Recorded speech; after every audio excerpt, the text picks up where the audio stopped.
buscarlo, porque ya tendría que estar... Ah, no.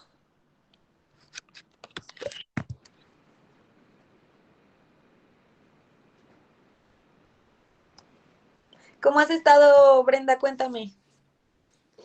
Pues ya ahorita de vacaciones. Qué a gusto. ¿Y no vas a salir? No, bueno, esta primera semana participo dentro de un grupo juvenil que está organizando todas las actividades de Semana Santa. Entonces, Ajá. gracias a Dios que ahorita pues andamos más apretados con el trabajo.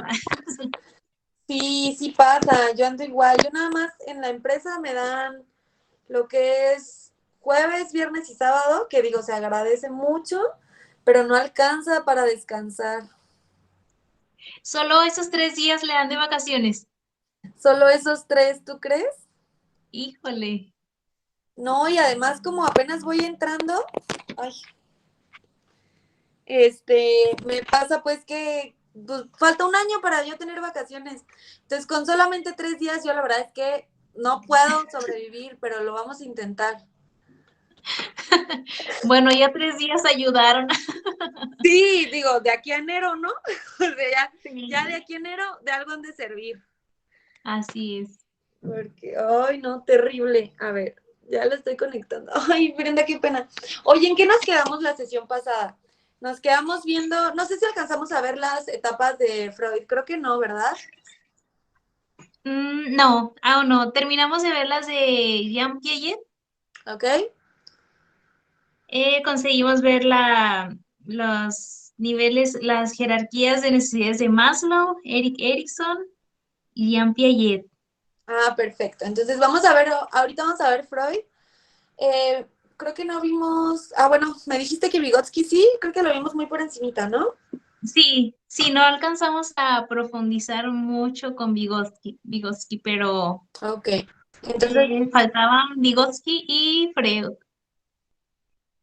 ok, perfecto. Entonces, mira, lo que voy a hacer es que voy a copiar el link porque no me deja la computadora buscar el mensaje anterior, no se sincronizan mis mensajes, no sé, ya estoy harta, pero ya ese problema ya se solucionó porque ya hice una compra para un equipo mejor porque no puedo así. Entonces, dame 2 minutitos, 2 minutitos. Claro que sí.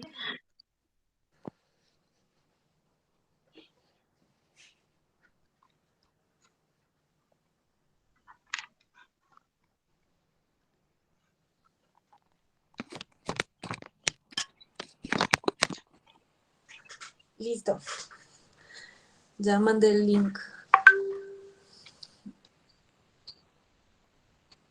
Híjole, y no está el doctor conectado, ¿verdad? A ver si me deja entrar. Ay, no, para poder proyectar esto. Creo que sí se puede unir, quién sea. Listo, sí, ya. Ahora,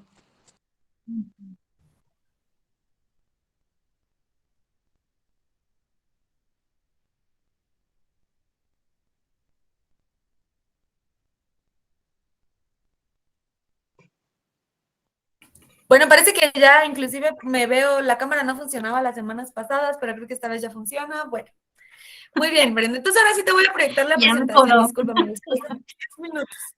No, qué horror, qué pena. Pero ya, hasta levanté la mano, mira. Ni siquiera sé cómo, pero Sí, bueno, vamos ya con a, muchas ganas de participar. sí, ya entré con todo. Ok, entonces vamos a continuar viendo. Mira, vamos a ver. Ok, déjame proyectarte esta. Ok, creo que ahí se ve. Sí, Muy sí, se bien, puede ver ahí, muy bien. perfecto. Entonces, déjame irme un poquito más arriba. No, más bien abajo. Ok. em,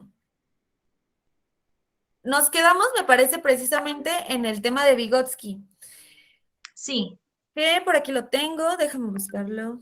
Vygotsky fue un autor, a mí me gusta mucho porque me parece muy completo. En la mayoría de sus teorías o planteamientos, más bien, bueno, de hecho en eso se basa, en hablar acerca de que la parte social es súper importante para el niño. Es decir, las personas aprendemos a partir de nuestro vínculo. con la sociedad, ¿no? Con las personas. Y digamos que de cierta manera hace uso de la teoría de que la imitación es importante en el momento de aprender o del aprendizaje. Entonces, si lo vemos de una manera un poco simplista, podríamos entender que el lenguaje, ciertas conductas, inclusive si nos vamos un poquito más profundos, los patrones de comportamiento tienen mucho que ver con la exposición al estímulo cuando somos niños. Entonces, al verlo así, pues evidentemente también lo aprendemos. Eh, yo les decía, no me acuerdo si en esta clase o en la de neuro, que una situación muy parecida me pasó con los sordos cuando empecé a identificar cuál era el problema de su rezago cultural o de su rezago académico. Se pensaba desde hace muchísimo tiempo que las personas sordas tenían también algún tipo de déficit cognitivo. Y esto se pensaba porque pues estaban rezagados. Evidentemente había cierto rezago, pero la ciencia no encontraba ningún tipo de retraso cognitivo, o sea, no había alguna situación en su cerebro o en sus procesos cognitivos que realmente estuviera generando este rezago académico. Entonces, se dejó de quitar o se dejó de pensar que el sordo tenía problemas cognitivos, ¿no? Que tenía algún tipo de trastorno del aprendizaje, déficit o algo así. Y se procuró entender esto a partir de la psicología y la teoría de Vygotsky es una teoría que a mí me sirve muchísimo para explicarlo. El lenguaje es algo que aprendemos a partir de la observación y a partir de la imitación, ¿sí? Cuando nosotros escuchamos una palabra y la relacionamos con un concepto o con un objeto, nosotros entendemos qué significa, ¿no? Esto tiene que ver mucho con la simbolización, pero más allá de eso, ¿cómo sabes que una palabra se dice tal cual? Inclusive los papás, lo vemos con los padres, cuando mamá, ¿no? Te dice, no, ¿de qué color es tal cosa, no? Entonces, fonéticamente aprendemos a oralizar a partir de lo que escuchamos anteriormente. Con los sordos pasa que eso no lo tienen, ¿no? Entonces, pues como no existe porque el sordo no escucha, los papás no saben lengua de señas, no saben cómo comunicarse, empieza a haber rezago. Además de nuestros 5 sentidos, que es a partir de la manera en la que conocemos al mundo, se queda, digamos, uno sin existir, que es el oído, y el oído la verdad es que es súper importante. Entonces, no percibimos mucha de la información del mundo, o el sordo no percibe mucha de la información del mundo, y esto genera pues cierto rezago, ¿no? Entonces es importante comprenderlo desde ahí. Déjame encontrar la página porque no la encuentro. Espera.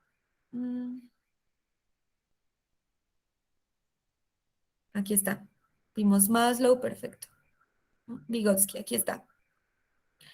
Entonces, mira, Vygotsky decía que se tendrían que crear ambientes de aprendizaje, o sea, partiendo de la línea de que la interacción con el mundo es súper importante para el niño, para que se genere un aprendizaje, pues en muchas ocasiones sabemos que ya tenemos algún alumno que no lo tuvo, probablemente. Entonces, ¿qué pasa? Que hay que generar este ambiente de aprendizaje. ¿Y cómo es generarlo? Pues a partir de varios factores, ¿no? Los niños tendrían que jugar un papel activo en su educación, que esto es muy parecido a lo que decía, por ejemplo, Piaget, ¿no? El niño crece y aprende experimentando. Entonces, nosotros hay que permitirlo, pero a partir de la generación de un ambiente seguro, ¿sí? Que es súper importante. Entonces, surge de aquí el andamiaje, o sea, ¿cómo genero un ambiente seguro para el niño en el que haya aprendizaje? Y yo como adulto o como tutor, ¿qué papel juego, no? Pues aquí es el tema del andamiaje, que es el adulto lo va llevando al niño al aprendizaje de ciertas cosas. Algo bien importante es que no lo cuarta para nada, o sea, no lo limita a aprender, no impone conceptos, explica únicamente. Entonces, aquí te habla de que la compañía de un adulto en el proceso de aprendizaje es súper importante. Si bien es posible este tema como de el propio conocimiento, buscarlo tú por tus propias fuentes, que es algo que en realidad se ha comprobado desde la teoría de Piaget, que genera aprendizaje significativo. Si yo experimento y yo entiendo y yo comprendo, es mucho más sencillo que ese aprendizaje se pase a la memoria de largo plazo y que sea un aprendizaje para siempre. Pero Vygotsky dice que como la interacción social es muy importante, es imprescindible que el adulto esté cerca para ir guiando al niño. Entonces, pues básicamente es lo que somos los maestros, ¿no? Precisamente es eso, dar las herramientas que el niño necesite, no coartar la educación, pero sí irlo guiando hacia dónde lo queremos llevar. No sé si has escuchado acerca del método Montessori, yo me imagino que sí. Sí. ¿Qué te parece? Ay, se me hace increíble. Yo digo, híjole, Bueno, se me hace un método muy práctico, muy adecuado para los niños, muy interesante y muy creativo. Y digo, híjole, ¿cuánta falta hace de este método en los jardines de niños, en las primarias? Yo creo que ayudaría mucho al aprendizaje de los niños. Es que precisamente parte de este principio, junta las teorías, por ejemplo, de Piaget con la de Vygotsky. No se trata de que dejemos que el niño aprenda lo que tenga que aprender, o sea, sí en ciertas etapas, pero hay que llevar una guía, ¿no? Yo te decía, cuando un niño llega al aula, en muchas ocasiones identificamos situaciones como a lo mejor problemas de lenguaje, a lo mejor ciertos conflictos en el tema del control de sus emociones que le impliquen a lo mejor no interactuar de manera correcta con sus compañeros, situaciones que nosotros como docentes y estando presentes observamos y nos damos cuenta que pueden tener implicaciones a futuro. Entonces, la idea es no dejarlos así, ¿no? Porque pues obviamente sin una guía, digamos que todo esto pierde sentido, ¿no?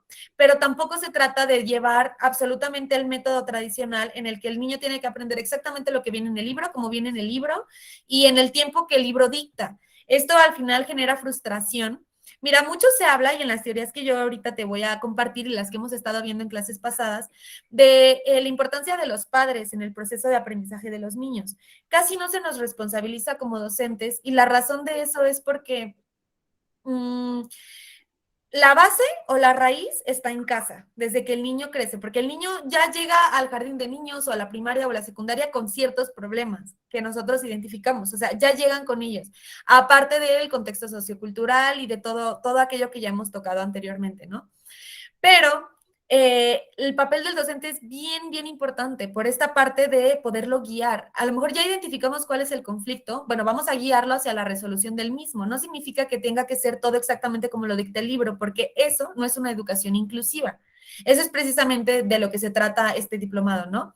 Poder incluir, o bueno, no quiero decir incluir, poder meter la inclusión en estos temas. Entonces, una educación inclusiva no es que todos tengan que aprender lo mismo al tiempo que se tiene dictado y como se tiene dictado, ¿no? Sino ir modificando esto y darnos cuenta de las necesidades de cada alumno. Y la verdad es que no es complicado. Vamos a ver más adelante algunas técnicas psicopedagógicas de evaluación, pero la verdad es que yo siempre me baso, y se lo he dicho a muchos profesores y a muchas maestras, no dejen de confiar en su ojo clínico. Se desarrolla el ojo clínico conforme nosotros vamos experimentando, vamos dando clases, vamos conviviendo con los pequeños, porque finalmente somos los que estamos ahí. Y en un proceso de aprendizaje los conflictos se evidencian de manera, pues digamos, quizás exponencial, pero aparte muy, muy, muy, muy evidente, ¿no? Entonces, ok, la enseñanza recíproca que dice que estimula la conversación entre los niños y el adulto. ¿Qué es esto? El niño te comparte lo que él está aprendiendo y tú puedes retroalimentar. Básicamente la enseñanza recíproca es el feedback. El principio del feedback lo hemos visto en todo y no solamente en la educación preescolar o primaria, en infantil, sino el feedback es importante todo el tiempo. Somos seres a los que les es necesario saber por dónde vamos, ¿no? Entonces, que alguien te pueda retroalimentar, alguien con, no solo una figura de autoridad, porque ahí ya entraríamos en implicaciones meramente psicológicas, sino alguien que tú sabes que posee el conocimiento que quizás tú estás en búsqueda de obtener, este feedback te ayuda mucho a crecer. Entonces, es bien importante. Es diferente, Brenda, el feedback al regaño, ¿no? Que precisamente eso es de lo que habla la teoría. O sea, una cosa es te retroalimento, te explico y te guío, y otra cosa muy diferente es te regaño, te cuarto y te limito a que hagas ciertas cosas, ¿vale? Entonces, este proceso de aprendizaje, según Vygotsky, tiene 4 estrategias principales. Primero es generar una pregunta para entender. ¿Has escuchado acerca del método de Sócrates? El método, no. Ok. Sócrates tenía un método en el que hacía una pregunta y a partir de esa pregunta sus discípulos empezaban a reflexionar acerca de diferentes temas y esto llevaba evidentemente al aprendizaje. Una pregunta puede abrir muchísimas posibilidades y genera la curiosidad de aprender, la posibilidad de poner sobre la mesa ciertas perspectivas y entonces pues se genera un aprendizaje significativo a partir del debate, a partir del pensamiento, a partir de la reflexión, ¿sí? Entonces, por una parte es esto, ¿no? Generar una pregunta para entender. Luego, aclarar qué están entendiendo los que están leyendo, ¿sí? Tú haces una pregunta que está encaminada hacia el tema que tú quieres profundizar, pero después de esto tienes que aclarar si lo que están entendiendo ellos es lo que tú estás queriendo compartir, porque, y digo, esto ya es un método quizás te diría sofisticado, que se podría utilizar como de manera más compleja en grados más avanzados, pero en preescolar, por ejemplo, con niños más pequeños, se puede utilizar siempre y cuando se simplifique, ¿no? Entonces, haces una pregunta que va encaminada hacia algún tema y luego lo aclaras, porque sabemos que la comunicación no es perfecta o los no perfectos somos nosotros, ¿no? La subjetividad entra en papel o entra en juego y entonces, obviamente, lo que genera es que de repente no estamos seguros si lo que dijimos es lo que entendieron. Entonces, siempre hay que aclararlo. Y luego es predecir a partir de indicios lo que se les parece que va a pasar en el material didáctico. Entonces, ya tú empiezas a guiar un poco más a partir de la aclaración el tema hacia poder ir al material didáctico que tú vas a utilizar para que ellos lo puedan ir aprendiendo. Y finalmente, cuando ya les diste la actividad, cuando ya hiciste la pregunta, cuando ya lograste que entre la actividad y la pregunta que tú hiciste se generara una comprensión, lo sintetizas. Este tema de sintetizar lo utilizamos todo el tiempo, solo que a veces no nos damos cuenta. Yo te puedo decir, en mi caso, en la práctica terapéutica o clínica, siempre que un paciente llega, generalmente me abre todo lo que le pasó en el día. Y puede ser, incluso pudieran parecer cosas que no tienen sentido, que no se hilan, que no son tan importantes. No importa. Al finalizar la sesión para el cierre, es bien, bien importante el poder sintetizar y decirle, ok, vimos esto, esto y esto de manera resumida, puntos importantes, porque estás reforzando el aprendizaje significativo, ¿sí? En mi caso, la clínica, en tu caso, digamos, en la parte escolar, ¿sí? Entonces es bien importante el sintetizar. Entonces son 4 pasos bien sencillos, Brenda, que puedes utilizar al momento de querer generar algún aprendizaje en los pequeños, ¿vale? Muy ¿Tienes bien. alguna duda? Sí, bueno, me surgió una duda al principio cuando tomó el tema de los sordos. Ujú. Se presentó el caso con una niña que era sordomuda. Entonces, mi gran pregunta era, ¿cómo saber si el problema de sordera se puede solucionar con, no sé, alguna operación, con no sé, algo quirúrgico, no sé, o ya así de plano es una, o sea, ya no hay solución, ¿verdad? Ya se puede quedar así porque los padres de familia de esta niña nos preguntaban qué hacer, a dónde llevarla y demás, pero decíamos, es que no sabemos cuál es su nivel de sordera, o sea, si hay alguna solución o no, o mejor trabajar ya con la sordera que tiene la niña. Entonces, no sé si exista algo que observar en los niños para saber si es una sordera definitiva o hay algo que se puede hacer. Mira, es una pregunta súper interesante. Me encantaría que la próxima vez que vuelvan a ver inscripciones para el diplomado de lengua de señas lo tomaras, porque tiene mucho que ver con esto. Haz de cuenta que la sordera tiene diferentes, la etiología de la sordera tiene diferentes aristas. No es no es lo mismo una causa que otra. Y en la causa encontramos una posible solución. El diagnóstico es bien difícil que nosotros como docentes en el aula podamos darlo. Digo, cualquier diagnóstico, ¿no? Pero al menos es un poquito más complejo que en el caso a lo mejor de un trastorno de aprendizaje, en el que ya te conoces más o menos dentro del proceso de aprendizaje dónde están las fallas y te vas guiando hacia, es este trastorno o es este trastorno. En el caso de la sordera, como la etiología es diversa, tendríamos que primero averiguar la causa principal, ¿no? Si, por ejemplo, se trata de una causa neurológica o a lo mejor en el que la cóclea sea la que está en juego, ¿no? Que es una parte de nuestro aparato fonoarticulador, bueno, no fonoarticulador, más bien el que lleva el sonido hacia el cerebro, el estímulo, pero digamos que ya estamos hablando en un terreno neurológico, ¿no?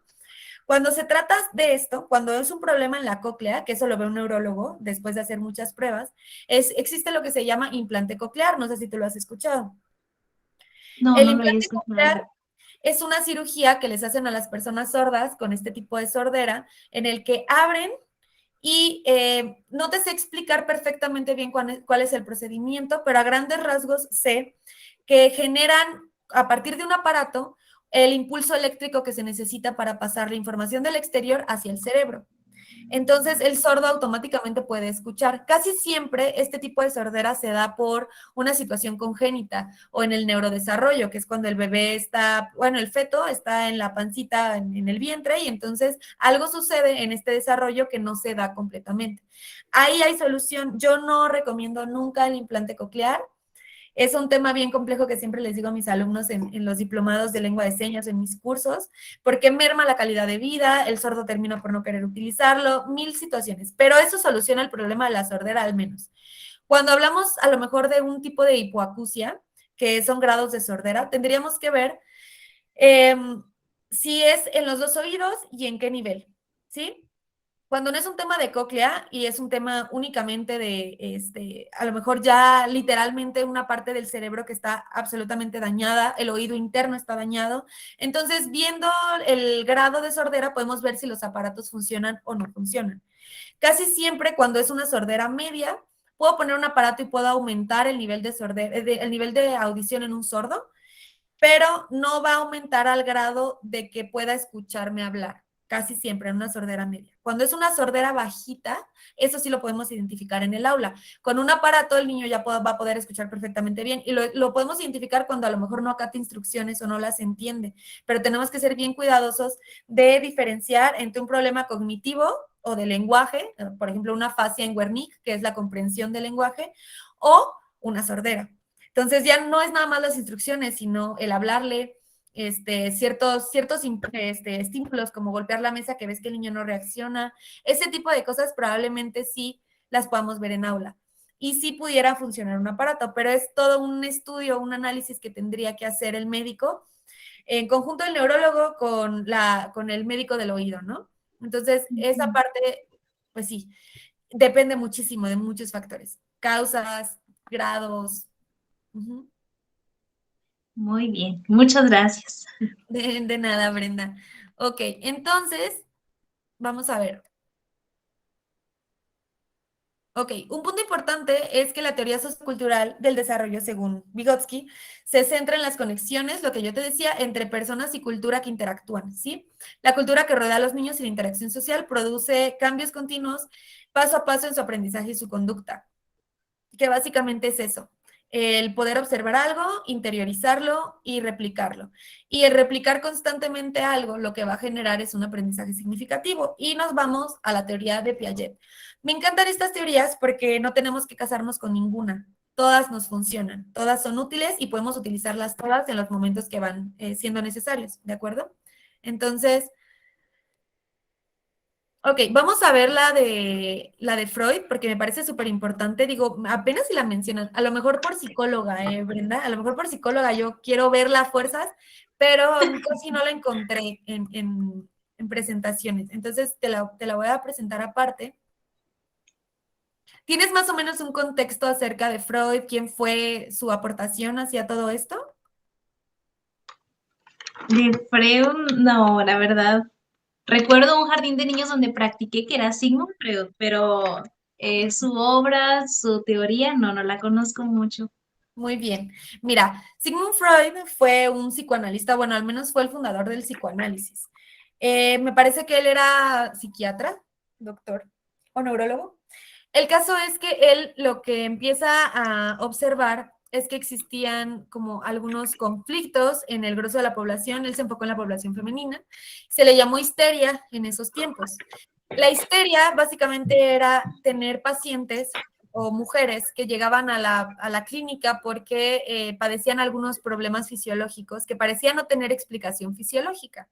Él, te digo, no fue psicoanalista hasta que desarrolló su teoría, ¿no? Entonces, en un primer momento como médico, no encontraba causa hacia los conflictos físicos que las personas estaban padeciendo, en este caso las mujeres.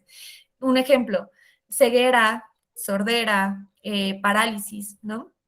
Entonces, eran pacientes que pues, la clínica no podía explicar estos padecimientos. Entonces, él genera un método que es la hipnosis y a partir de la hipnosis se da cuenta que estas pacientes logran volver a caminar, volver a ver, volver a escuchar.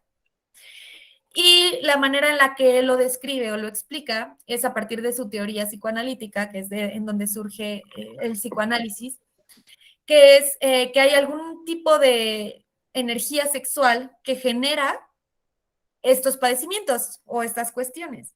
Entonces, empieza él a enfocarse muchísimo en la teoría psicoanalítica, que básicamente es analizar la libido, ¿no? Que es la energía sexual. Y posterior a esto, bueno, desarrolla diferentes, no subteorías, pero sí planteamientos, como, bueno, mecanismos defensivos fue su hija, Ana Freud, pero todo se basa en esto, ¿sí? Todo es una situación sexual, libidinal. Y sexual, entiéndase, no únicamente a partir de la relación sexual, sino que hay una energía, somos seres sexuales y constantemente esto está en movimiento y genera problemas o genera resoluciones. Entonces, su teoría, precisamente en cuanto al desarrollo, es el desarrollo psicosexual de Sigmund Freud. Te habla de etapas que pasa el niño que están relacionadas con la libido sexual y que generan fijaciones o resoluciones, y de esto depende que el niño se convierta en un adulto sano o se convierta en un adulto con ciertas patologías. Te voy a hacer un spoiler alert, todos tenemos patologías, nadie pasamos todas las etapas de manera correcta, como lo esperaba. Yo creo que eso sería lo que hubiese faltado en su teoría, que hubiera existido algún individuo que no hubiera tenido ningún tipo de fijación, pero vamos a analizarlas y tú te vas a dar cuenta de cómo estas etapas de las que él habla se pueden ver en el jardín de niños y se pueden ver a lo largo de la vida del niño, del desarrollo del niño. Entonces, están como muy, muy claras y pues si las profundizamos un poco, quizás pueden dar como, como te diré, pues un mayor peso o una, sí, mayores señales de lo que estamos viviendo, ¿vale? Entonces, vale. Mira, estas son las etapas, según Sigmund Freud, son 5. La oral, que va de los 0 a los 18 meses. La anal, que va del año y medio a los 3 años aproximadamente. La fálica, de los 3 a los 6. La etapa de latencia, de los 6 a los 11 años. La genital, que es en la adolescencia, de los 12 en adelante, que digamos que todos vivimos la etapa genital todo el tiempo. Y lo que me gusta mucho de esta teoría, y es muy parecida también, por ejemplo, a la de Erik Erikson, es que tiene un tiempo mucho más amplio en el que se puede vivir esto. Ojo, no quiere decir que si a los 18 meses el niño sigue ahí, ya tenga un problema. No, es un aproximado, ¿vale? Entonces, ¿qué pasa en la etapa oral? Yo me imagino que tú lo has visto, ya no en el jardín de niños se ve, no sé si has tenido contacto con algún niño más pequeño. No tienes hijos, ¿verdad? Creo que no sé si te había preguntado. No, no tengo. Lo puedes observar con algún sobrino, con algún hijo de alguna amiga, y es bien común que en esta etapa, cuando los niños están chiquitos, la manera que tienen de explorar el mundo es metiéndose todo a la boca, que tienes que estar atrás de ellos porque ya se metieron el zapato, ya lamieron la pared, ¿no? Entonces es precisamente como tener este cuidado. ¿Por qué pasa esto? Porque el niño en esta etapa, su placer, digamos, aquí habla de un placer de tipo sexual, porque te digo que toda la teoría está enfocada en la libido sexual, se da a partir de la boca. Pero esto porque es bien sencillo. Cuando el niño nace, su primer contacto con el mundo es el pecho de la madre, al menos aquel contacto que le da a él satisfacción. Su primer contacto satisfactorio es el pecho de la madre, porque es alimento y es saciar la sed y saciar el hambre, e inclusive se empiezan a generar pues en el cerebro o en la psique del niño cierta sensación de tranquilidad, paz, confort, etcétera, protección, ¿sí? Sostén. Entonces, como el niño entiende que el placer está en esta zona, por eso es que todo lo quiere conocer a partir de la boca. Las sensaciones, las texturas, las temperaturas, todo es a partir de la boca, ¿de acuerdo? Entonces, ¿qué pasa? Como evidentemente hay momentos en los que el niño puede estar agarrando, llevándose a la boca algo que no es correcto, pudiera haber de los padres cierta reacción o dos tipos de reacciones, una demasiado autoritaria en la que al niño no se le permite explorar, ¿sí? O por otro lado, muy laxa, en la que se le deja al niño absolutamente tocar y llevarse todo a la boca. Entonces, digamos que los estímulos son demasiados y el niño es tan pequeño que no puede ordenarlos. Es mucho el estímulo, es mucha la excitación y excitación en ambos sentidos, tanto positiva como negativa. Además, hay otras situaciones. Si el niño desde chiquito, la madre no cumple la función que tendría que cumplir y no lo satisface correctamente, jugando entre el generar frustración para que aprenda a tolerarla y el abandonarlo totalmente, que es una cuestión muy compleja, pues entonces se genera una fijación en esta etapa. Freud decía que cuando tenemos fijaciones en alguna de las etapas, se van a ver reflejadas en nuestra edad adulta, ¿sí? ¿Qué pasa cuando hay fijación en la etapa oral? Pues, por ejemplo, veríamos personas que tienden mucho a las bebidas alcohólicas, por ejemplo, inclusive las drogas, cigarrillo, que se muerden las uñas, que constantemente están metiéndose objetos a la boca. Esto es ansiedad. Básicamente, yo lo traduciría en ansiedad, pero a partir de la justificación de la teoría psicoanalítica, pues tiene que ver con esta etapa, ¿vale?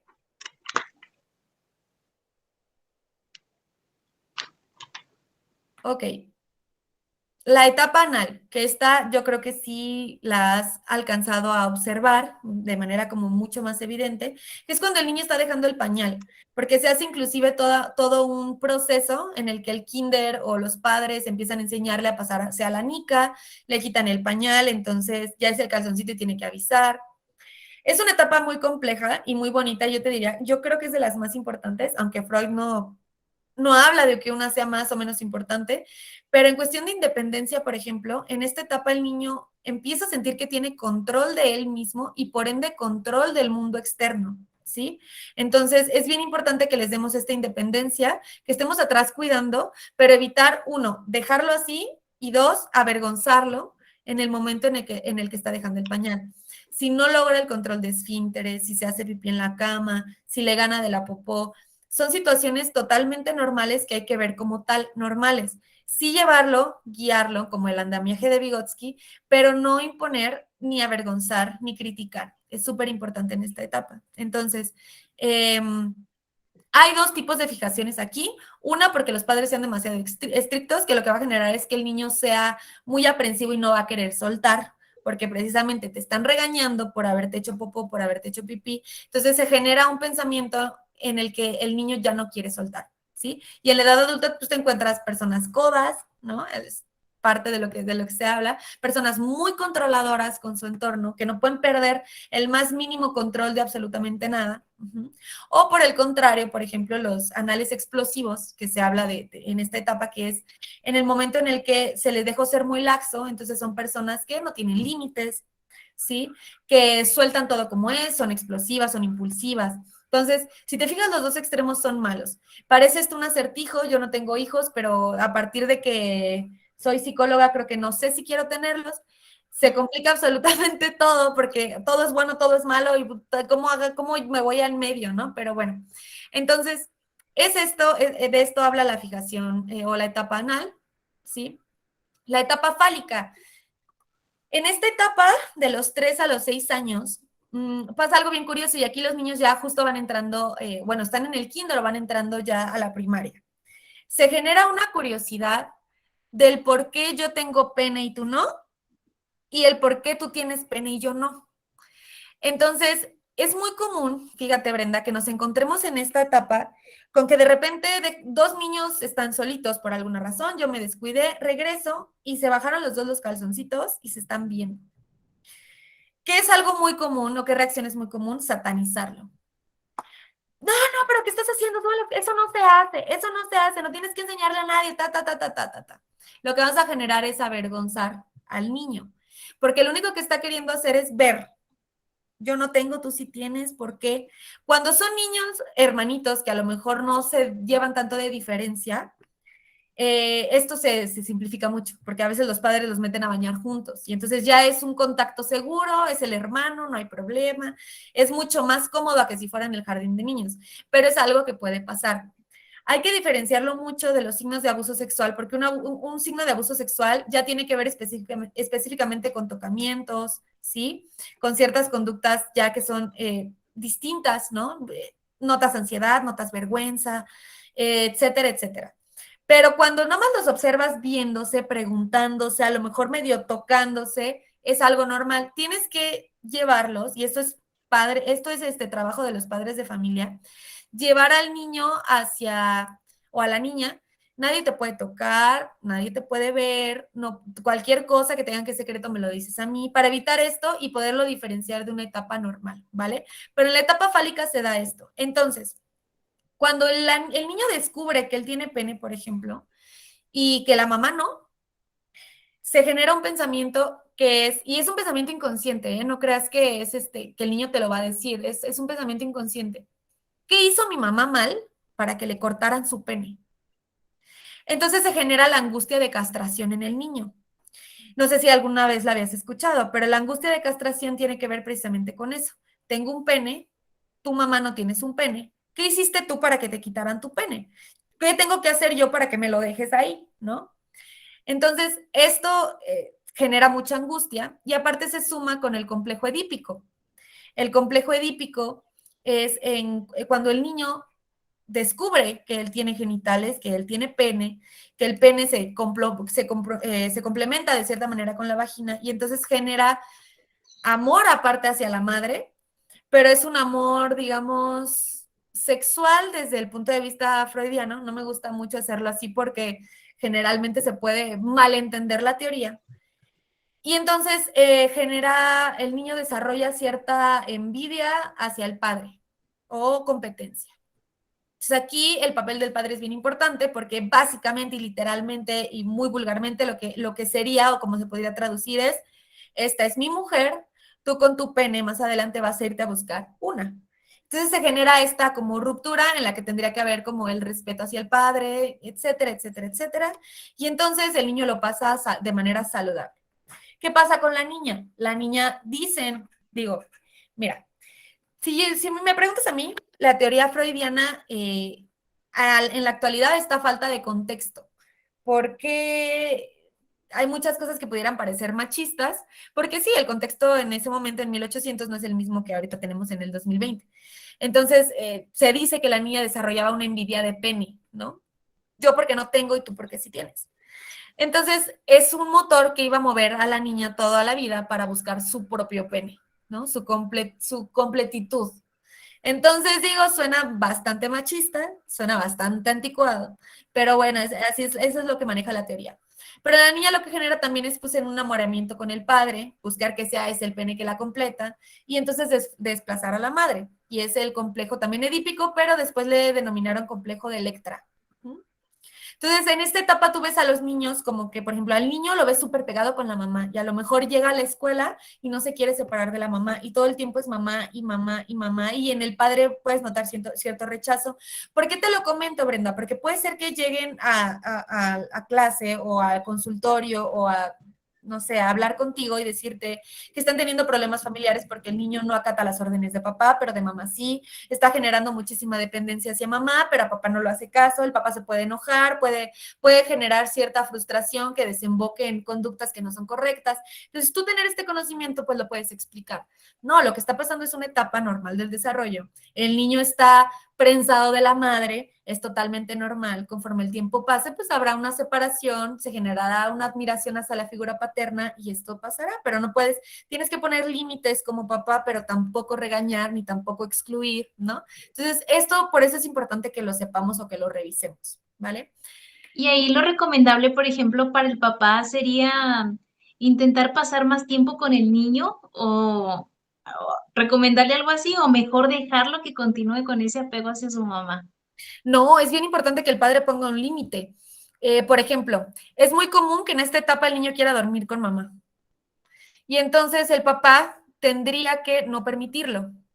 Pero no permitirlo no desde la autoritariedad, o el autoritarismo, perdón, sino más bien, ok, vente, no te puedes dormir con mamá, explicar, mira, el psicoanálisis te maneja que el motivo de neurosis, que es, digamos, la estructura clínica más común o patológica más común, es que no le expliques al niño el por qué. No porque yo digo, sí porque yo digo. No, no, o sea, tú piensas en tu mentalidad adulta que el niño no te va a entender, pero es importante explicarle. ¿Sabes qué, mi amor? No te puedes dormir aquí porque esta es mi cama con la de tu mamá. Tú tienes tu cama. Mira, te hice tu cama.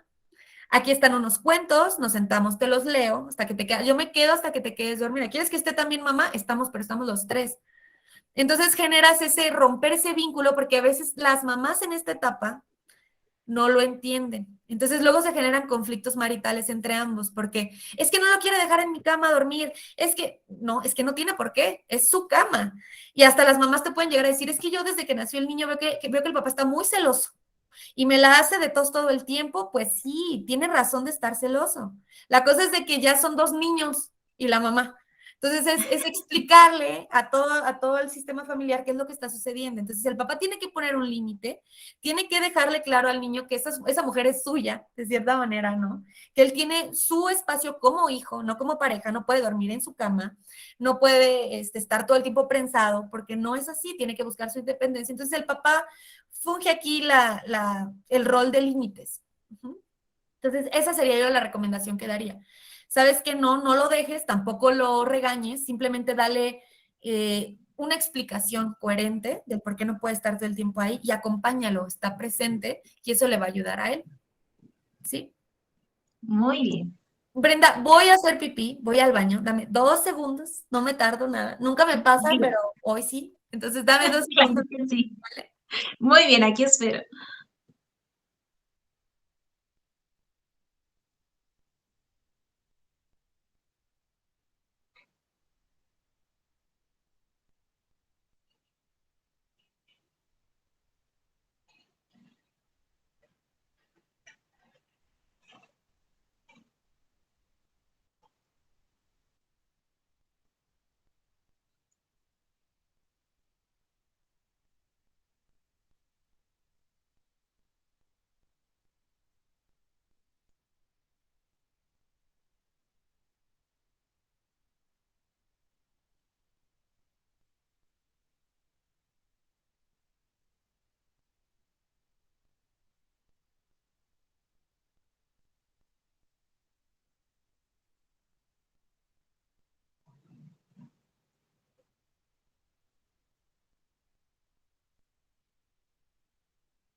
Listo, Brenda. Muy Perdóname. bien.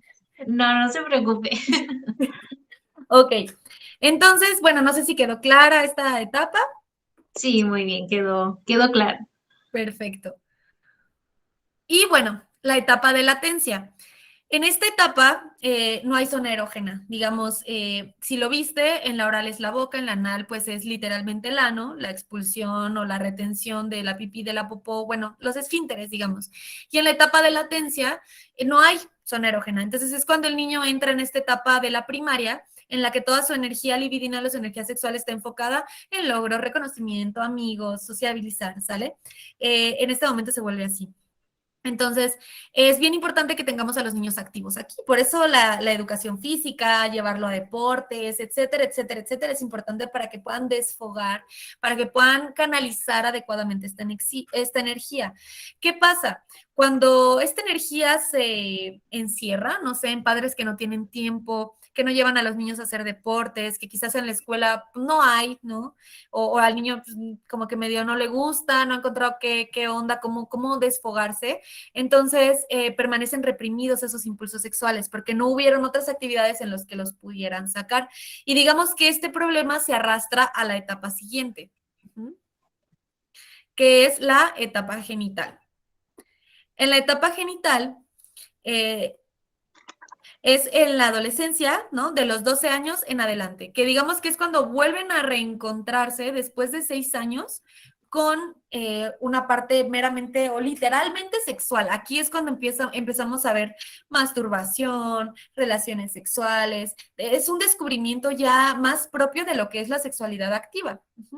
Entonces se desarrolla después del comienzo de la pubertad y el centro de atención otra vez recae en los genitales. O sea, es fálica, pausa, latencia, otra vez genital, ¿vale?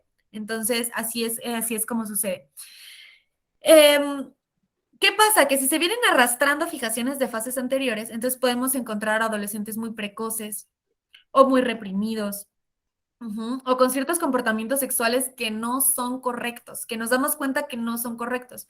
Hay muchísimos casos y a veces no se entiende por qué o se culpa diferentes factores u otros factores del por qué el niño en esta edad, o bueno, ya el adolescente en esta edad quizás tiene conductas en las que pudiera parecer que acosa a sus compañeras, es rechazado por los demás porque no es normal cómo se toca, cómo se rasca, y ves a las niñas diciendo, ay, maestra, es que Juan, se toca mucho ahí y me da mucho asco. Y de verdad son cosas que tú ves. Bueno, habría que analizar a Juan, pero muy probablemente lo que pasa con Juan es que hay un arrastre de fases anteriores, ¿sí? Hay muchas fijaciones antes.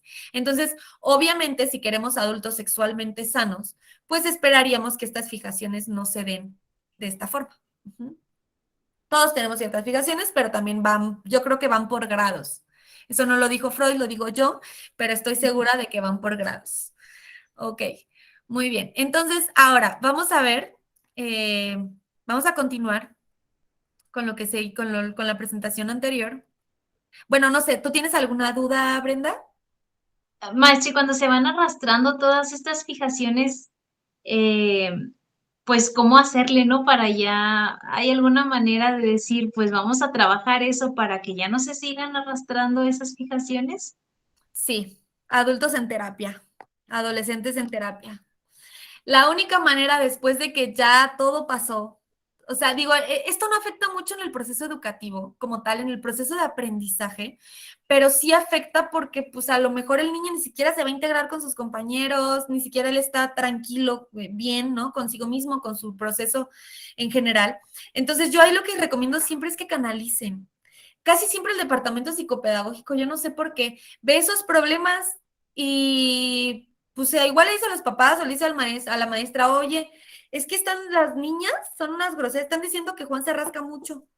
Dile al papá que le diga a Juan que ya no se rasque y dile a las niñas que no sean mala onda. No, o sea, es que algo está pasando, o sea, no es nada más así, ni Juan es el peor del mundo, ni las niñas son las peores también por rechazarlo, ni el salón está bien por rechazarlo tampoco, o sea, es que hay que ver como el conjunto, ¿no? Entonces yo siempre te recomendaría aquí canalizar, porque esto sí literalmente tiene que ver con diferentes ámbitos de su vida. Entonces aquí canalizar, cuando no solamente sea situación del proceso de aprendizaje y tú veas que tiene implicaciones más profundas, canaliza. Canaliza, habla con los padres, diles que tú has observado comportamientos que son necesarios de atenderse, ¿no? Entonces esa sería pues mi recomendación. Como tal, ya una práctica en el aula es difícil porque no lo puedes evidenciar y es complicado confrontarlo y hablar con él cuando notas alguna de estas cosas. Nos vamos a etapas anteriores, ¿no? En la etapa, por ejemplo, anal, si tú estás como maestra, pues ahí sí, o sea, tu intervención va a ayudar mucho y va a ayudar más o menos. Si tú al niño le enseñas o a la niña que en la nica que está bien, eres cuidadoso con el proceso, eres paciente, vas a apoyar. Pero también si en casa te lo echan para atrás, o sea, está difícil, ¿no? Y está la contraparte. Tengo una chica ahí de la empresa que me buscó hace unos días, estaba muy angustiada porque su niña la diagnosticaron, no me acuerdo cómo se, creo que algo del intestino. O sea, el punto es de que en la placa sale que la niña no había hecho popó. Y se había aguantado y se había aguantado y se había aguantado, entonces ya estaba súper inflamada, ya tenía fiebre, o sea, ya estaba súper mala la bebé, tiene 2 años. Y entonces yo hablando con ella, lo primero que le pregunté, le dije, oye, tu niña tiene 2 años, está en proceso de dejar el pañal. No, pues sí. ¿Qué ha pasado en la guardería? ¿Tú cómo hablas con ella cuando se hace popó? No, y me lo explicó. No, yo le digo, mi amor, está bien, si te hiciste no pasa nada, la paso para acá. Le digo, ¿y en la guardería? No sé, pero he escuchado de otras mamás que dicen que son muy estrictas, que las regañan. Le dije, es que ahí está tu respuesta. La niña ya interiorizó el estímulo de hacer popó con algo negativo. Y ya se aguantó, y ya se generó un tapón, y ya físicamente le está generando problemas. Entonces, esto es un trabajo en equipo, desgraciadamente o afortunadamente, Brenda, es un trabajo con papás y maestros. Lo malo es que a veces te topas tanto papás tapados como maestros tapados. Entonces ahí es donde uno se siente impotente, ¿no? En cualquiera de los dos lugares. Entonces, pues sería eso. Ok, vamos a ver.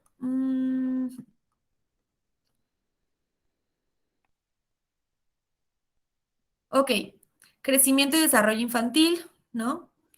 ya veíamos que los niños se desarrollan en pasos diferentes, ¿sí? Que tanto factores internos como factores externos, ambientales, culturales, afectivos, etcétera, tienen muchísimo, muchísimo que ver con el tiempo en el que estos se empiecen a desarrollar. Entonces hay que tener mucho cuidado de pensar que son etapas y que tienen que ser coartadas. Digo, es sentido común. Yo siempre cuando me preguntan, oiga, pero ¿en qué etapa? O sea, ¿yo cómo sé cuando el niño ya tiene un rezago? ¿Cómo sé cuando el niño todavía está en tiempo? Bueno, es que es sentido común. O sea, si el niño tiene 3 años y todavía 4 años, todavía no dicen una sola palabra, bueno, ya nos preocupamos.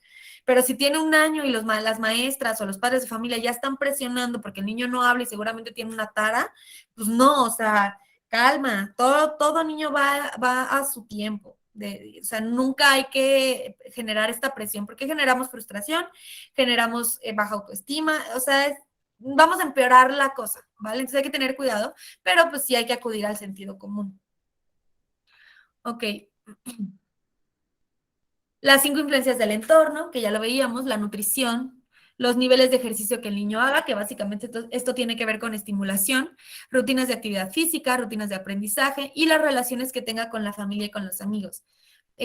La parte de la sociabilización es bien importante que socialices a un niño, bien importante. Y perdón, voy a sonar muy burda, pero algo muy parecido pasa con los perritos. Si tú a un perrito no lo llevas a que conviva con tus perritos, cuando se enfrente con uno va a ser ladrar, huir, atacar, el perro va a estar todo el tiempo bien ansioso. Y de verdad es un ejemplo muy burdo y a lo mejor fuera de lugar. Pero algo muy parecido sucede con un niño. Si tú no, y vemos adultos que no tienen la capacidad de compartir, que no son tolerantes a la frustración, que no conviven con el otro, que no son empáticos, y esto es falta de relación con los demás. En muchos casos. En otros casos ya podríamos hablar de trastornos, pero es abordar un tema muy profundo, ¿no? Al menos cuando están chiquitos no podemos hablar de un trastorno, es falta de esto. Entonces, toda esta influencia pues genera cambios importantes en el desarrollo infantil, cambios positivos o cambios negativos, estancamiento o avances importantes. Ahora,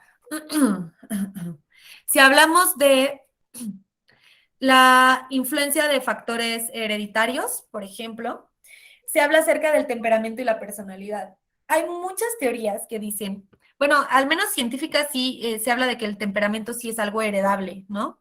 Y la personalidad, pues, por ejemplo, te pongo un ejemplo, si hablamos de trastornos de personalidad, hay muchas personas o muchos teóricos que hablan de que se hereda. No, pues es que si tuviste una mamá border, se hereda. Seguramente sí, pero no tiene nada más que ver con un tema de hereditario. O sea, ya el gen de una persona borderline se pasó, el gen de una persona depresiva se pasó y la persona va a desarrollar ese trastorno. O sea, es que sí y no.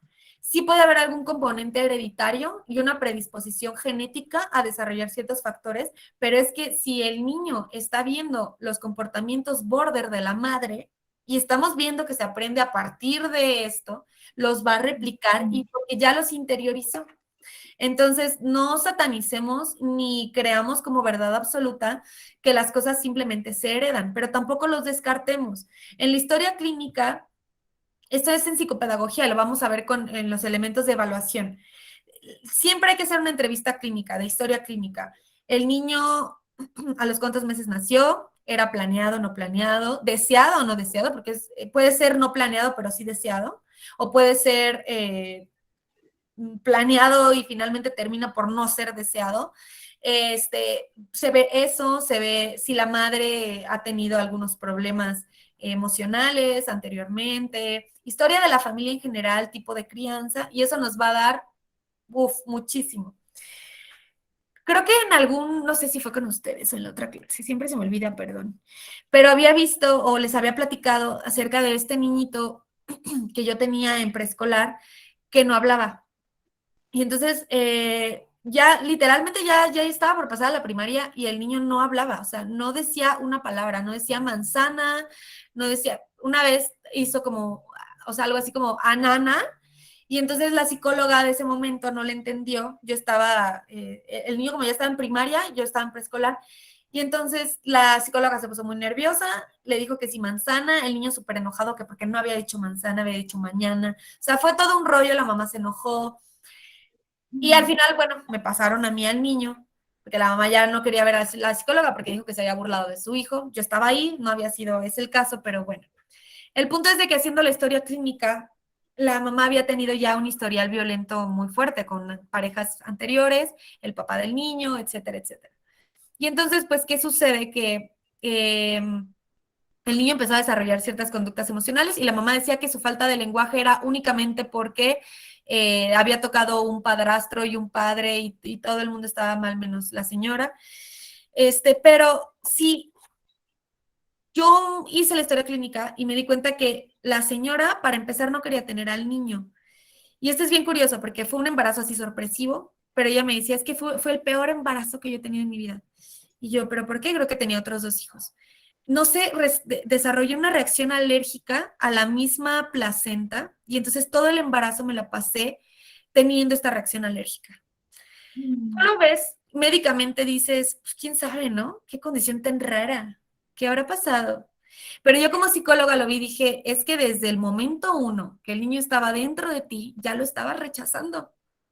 Entonces el problema no es nada más los padrastros, el problema es que tú lo estás rechazando. Entonces se generan 1000 cosas a partir de ahí, Brenda. O sea, es maravilloso y triste al mismo tiempo.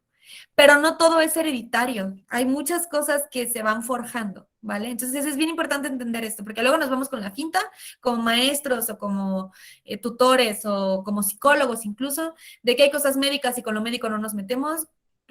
No, no, hay cosas que van más allá, ¿vale? Ok. Entonces, los factores hereditarios son la combinación de características tanto temperamentales y físicas que hereda un niño de sus padres biológicos y pueden influir positivo o negativamente en el niño. Sí, si tiene un temperamento fuerte, muy probablemente va a ser un niño que tienda a enojarse, a llorar, a ser muy sensible, pero es que ahí entra la parte de contención, de educación, y entonces el niño puede llegar a tener un control de sus emociones. Parece maravilloso, pero sí existe, o debería de existir. Entonces, muy bien.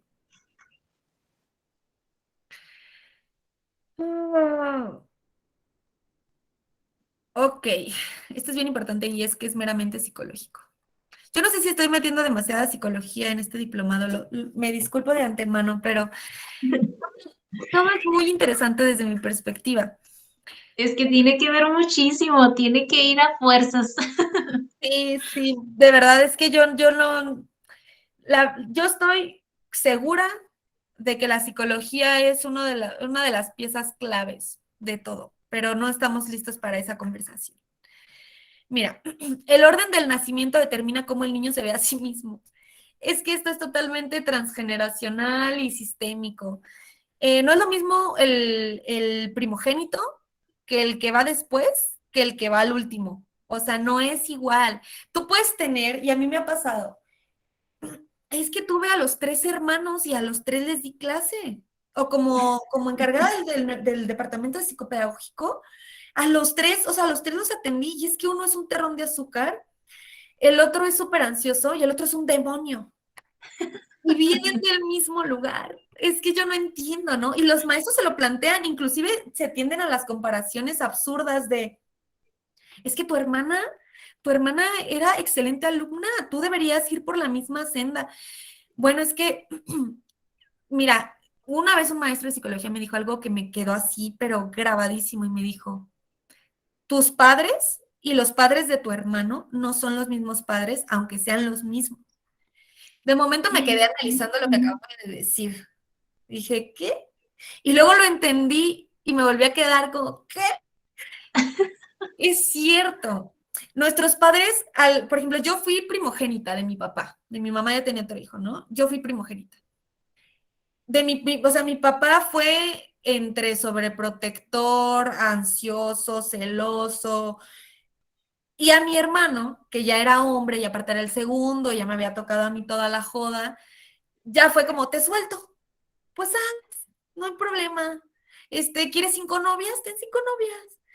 Entonces, eso influye en la manera en la que nosotros nos relacionamos con ellos y con el mundo. Entonces, eso entenderlo, tenerlo bien claro. El orden de nacimiento influye muchísimo en cómo los papás se relacionaron con los hijos en ese momento, qué educación les dieron, si fue más laxa, más estricta, más, inclusive, por ejemplo, hay casos de pequeñitos en los que a lo mejor tú ves una sobreprotección cañona y si indagas un poquito más, ay, es que cuando el niño tenía 8 meses lo operaron de emergencia y se me iba a morir. Mm, por eso.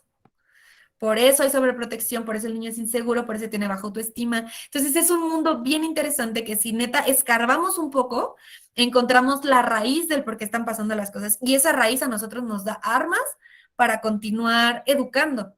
Finalmente es eso, para continuar educando, ¿vale? Entonces, esa parte. Perdón, ¿ibas a decir algo, Breta? Ah, no. No, maestro, puede continuar. Perfecto, perdón. Es que como le estoy moviendo aquí, no te veo, pero escuché como un ruido. Bueno, y el punto importante, ¿no? Saber de las etapas del desarrollo, por eso las vimos, que ya finalizamos con ellas, y sus influencias es muy importante para poder tomar decisiones en la calidad de proveedor de cuidado infantil. Si nosotros sabemos en dónde está el problema, qué pasa, podemos saber más o menos hasta dónde guiarlo. Quizá no tenemos las herramientas para solucionarlo, y eso también es humano y lógico y racional. Si yo identifiqué, no, porque yo haya identificado que hay un problema no significa que tengo las mismas herramientas que utilicé para identificarlo, diagnosticarlo, para solucionarlo. Entonces tenemos que reconocer en muchas ocasiones que hay que canalizar al niño porque a veces por prometer las perlas de la Virgen, y yo lo he visto con directores.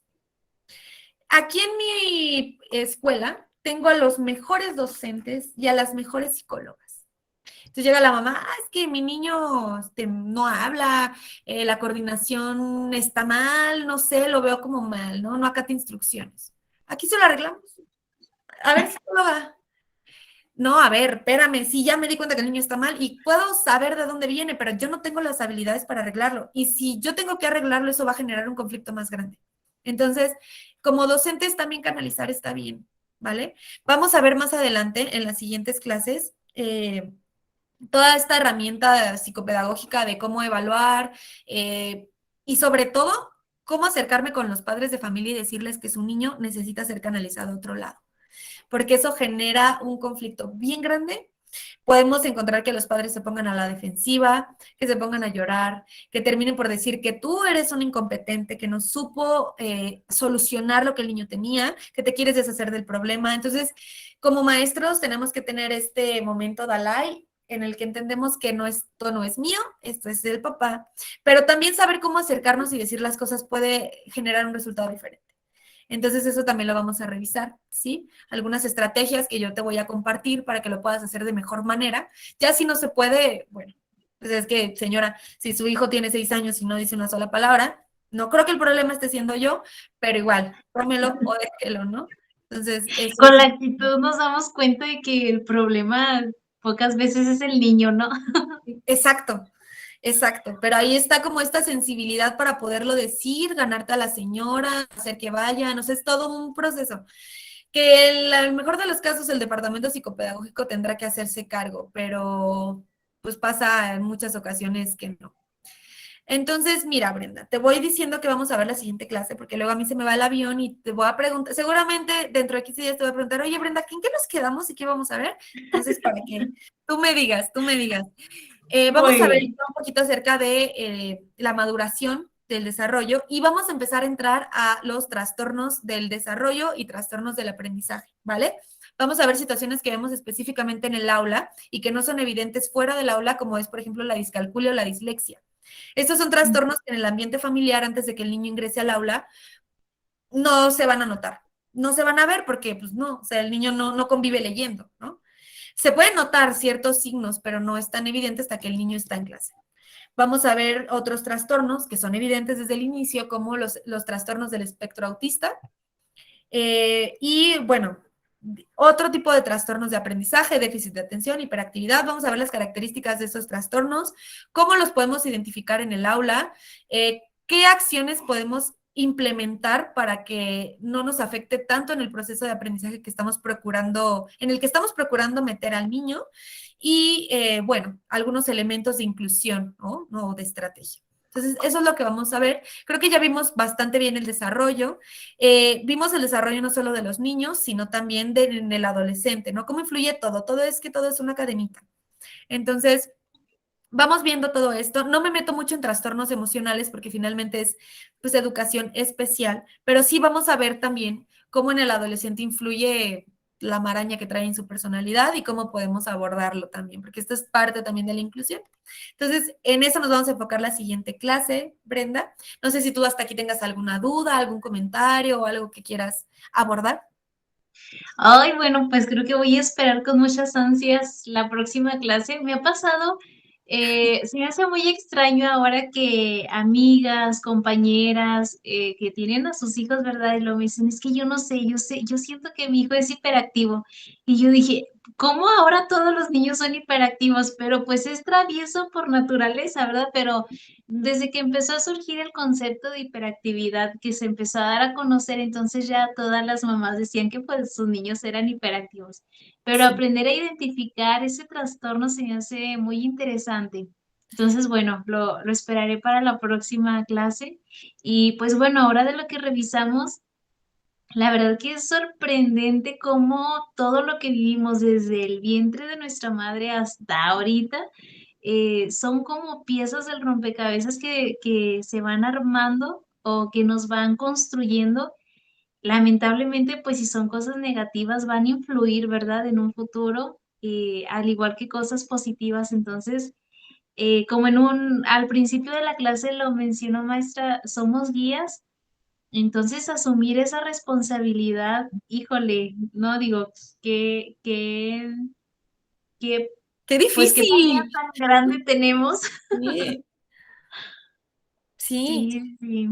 La verdad es que es una situación difícil, es padrísimo. Y yo lo veo con mis alumnos a los que les he dado clase, lo veo en ti, en tu cara, que es algo que te gusta, que es algo que disfrutas, que es algo que te apasiona. Y eso está padrísimo, pero no deja de ser una chinga, Brenda. La realidad es que no deja de ser algo que genera conflicto, angustia. Uno como docente se siente con esa responsabilidad de solucionarle al niño, de ver un avance. Y a veces es eso. Digo, yo creo que aparte de estos diplomados en los que damos estas herramientas para que ustedes puedan abordar las cosas de mejor manera, también deberían existir diplomados para poder manejar la frustración y el estrés y la depresión que puede llegar a generar el hecho de a veces sentirnos incompetentes y no por nosotros, sino por todo lo que implica, ¿no? Ya viendo todo lo que implica, ya entendemos que no es nuestra responsabilidad nada más, pero no quita que nos sintamos a veces en este tema como de, creo que no estoy haciendo las cosas bien, algo me está faltando, algo está pasando, ¿no? Entonces, un taller emocional para docentes enfocado a esto, yo creo que, mira, 10 de 10, sería buenísimo. Yo los veo y los escucho y digo, es que sí, o sea, es una situación complicada. Y en cuanto a lo que decías de la hiperactividad, te voy a hacer un spoiler así pequeñito, igual si te crece ahí la espinita lo puedes investigar. El autor del TDA, del TDAH, antes de morir confesó que no existía tal. Fue algo que él generó, una teoría que él generó para explicar un tipo de comportamiento, pero nunca lo pudo demostrar. Después ya hubieron investigaciones y se empezaron a correlacionar factores y, ay, sí, y el óvulo frontal del cerebro y la maduración cognitiva, pero al inicio él confesó que su teoría no tenía ningún fundamento científico. Entonces está cañón porque vemos muchísimas farmacéuticas alimentándose a partir de la medicación de los niños. Yo estoy súper en contra de esto, pero bueno, lo vamos a abordar la siguiente clase más a detalle. Te agradezco mucho, Brenda, la atención, que hayas estado aquí en esta clase y pues nos vemos en 15 días. Muy bien, muchísimas gracias, pues ya me dejó emocionada. Cuídate muchísimo y por ahí estamos pendientes en el WhatsApp, ¿vale? Claro que sí, muchísimas gracias y pues feliz descanso en estos 3 Ah, días de vacaciones. sí, por favor. Ojalá tuviera un instrumento para hacer los 20 días, pero no puedo. Así que aprovecharemos esos 3. Cuídate mucho, Así es. Brenda. Gracias, hasta luego, maestra. Bye.